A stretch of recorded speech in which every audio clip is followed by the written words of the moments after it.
Kingdom విషయానికి వస్తే 2 parts కదండి. దీన్ని 2 పార్ట్ల కింద చూడాలా లేదంటే సీక్వెల్ కింద చూడాలా? అసలు ఏం లేదు, కింగ్డమ్గా చూడండి. సినిమా మేమందరం వెరీ కాన్ఫిడెంట్గా ఉన్నాము, మీకు బాగా నచ్చింది అనుకోండి, జనం కూడా అలానే రియాక్ట్ అయ్యారు అనుకోండి, ఇమీడియట్గా సీక్వెల్ చేసేస్తాం. కథ రెడీగానే ఉంది, ఐడియా అంతా రెడీగా ఉంది, స్క్రీన్ ప్లే అంతా రెడీగా ఉంది, సో ఇమీడియట్గా చేసేస్తాం. అంతే తప్పితే దీనికి సీక్వెల్లో ఏముంటుంది, సో దాని కనెక్షన్స్ ఫస్ట్ పార్ట్లో ఉంటాయని తర్వాత చూసుకుందాం. ముందు కింగ్డమ్గా సినిమాగా చూడండి. ప్రాపర్గా ఎక్కడైతే కథ మొదలైందో అది ఎండ్ అయిపోతుంది, ప్రాపర్గా ఒక సర్కిల్ అయిపోతుంది. ఓకే, ఒక ఏంటంటే మీరు అన్నట్టు ఇన్ని ఏళ్ళ జర్నీలో మనకి ఒక ఫీలింగ్ వస్తుంది కదా సినిమా చేస్తున్నప్పుడు. ఒక లాస్ట్ 10-15 డేస్ నుంచి, అంటే సరే సినిమా మనం పాజిటివ్గా ఉండే మొదలు పెడతాం అంతా ఓకే, కానీ ఒక లాస్ట్ 10-15 డేస్ నుంచి promotional content, release date teaser చూస్తే కానీ ఇవాళ ఒక ఎమోషనల్ సాంగ్ రిలీజ్ అవుతుంది. అంటే మనం షూటింగ్ చేసిన రోజుకి చెప్తున్నాను మీకు. సో ఎమోషనల్ సాంగ్ ఒకటి రిలీజ్ చేస్తున్నాము. ఇవన్నీ చూసిన తర్వాత, లేకపోతే ఇప్పుడు మ్యూజిక్ అనిరుద్ధ్ సినిమా చూసి అనిరుద్ధ్ రీల్కి మ్యూజిక్ చేసింది గౌతమ్ నాకు చెప్పడము, కొన్ని విజువల్స్ అలా పంపించడము, నవీన్ కట్స్లో కొత్త ట్రై చేయటము, ఇవన్నీ ఒక 10 డేస్ నుంచి 15 డేస్ నుంచి అగ్రెసివ్గా అవుతాయి రిలీజ్ దగ్గరికి వచ్చినప్పుడు. అవి జరుగుతున్నంతసేపు చూస్తుంటే ఒక చాలా గట్టి పాజిటివ్ వైబ్ కొడుతుంది.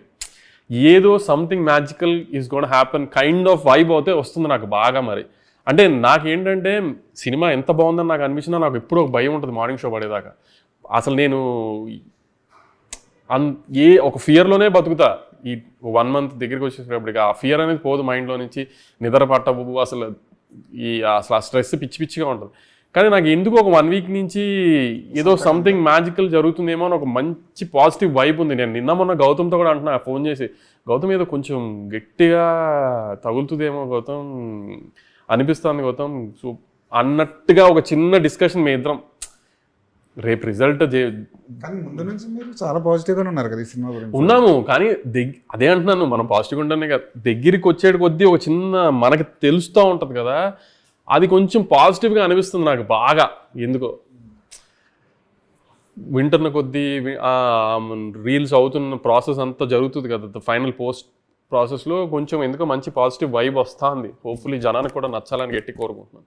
కింగ్డమ్లో వరల్డ్ కొత్తగా ఉంటుందా లేదంటే క్యారెక్టరైజేషన్ కొత్తగా ఉంటాయా లేదంటే మీరు కొత్త కథ ఏదో చెప్పబోతున్నారా? ఎందుకంటే మీరు ఇంత ఎగ్జైట్ అవ్వడం అంటే అవన్నీ కూడా పక్కన పెడితే, విజయ్ దేవరకొండ గారిని అర్జున్ రెడ్డిలో ఒక రకంగా చూశారు, గీతా గోవిందంలో ఒక రకంగా చూశారు. తర్వాత నుంచి ఏది ఆయన క్యాలిబర్కి, ఆయన యాక్టింగ్కి సరిపడ కథ ఆయన ఎంచుకోలేదు, చేయట్లేదు అని ఒక కంప్లైంట్ ఉంది కదా ఆడియన్స్లో. అది ఉండదు అని నేను గట్టిగా నమ్ముతున్నాను. కింగ్డమ్ అలాంటి సినిమా. విజయ్ దేవరకొండ అనే ఒక ఆర్టిస్ట్ని, ఆయన ఎంత మంచి ఆర్టిస్టో ఆయన్ని 100% కాదు 1000% వాడాము కరెక్ట్గా ఈ సినిమాకి, కథకి అని మా గట్టి నమ్మకం.